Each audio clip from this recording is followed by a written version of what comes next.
భుక్తిని వేటాడే శ్రమగా మానండి, ముక్తిని వేటాడే యుక్తి నేర్పుతాను రండి. మిమ్మల్ని మనుషులను బట్టు జాదర్లుగా చేస్తానని యేసయ్య మాట్లాడుతున్నాడు. ఎంతకాలం నువ్వు బాధ్యత లేకుండా ఉంటావు, సేవ చేయకుండా ఉంటావు?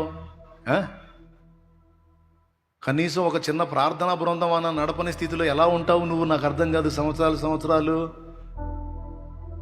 కదిలిస్తే 24 చెబుతావు, సాకులు చెబుతావు, జీవితం అంతా చెబుతానే ఉంటావా?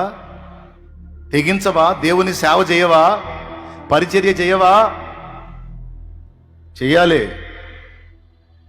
అదే నిన్నగాక మొన్న తెలుసుకున్న వాళ్ళు ఆంతున్న దేవుని కొరకు ఆకలితో పరిగెత్తుతుంటే సంవత్సరాలు అయిపోతున్నా సరే ఏమి ఎరగనట్టు కూర్చున్నావేం? నీ స్వార్థానికి నువ్వు బతకాలనుకుంటున్నావా?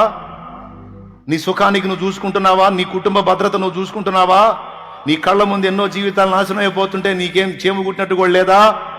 నువ్వు తెగించాలి, నువ్వు తెగించి అడుగేయాలి. తర్వాత సంగతి దేవుడు చూసుకుంటాడు.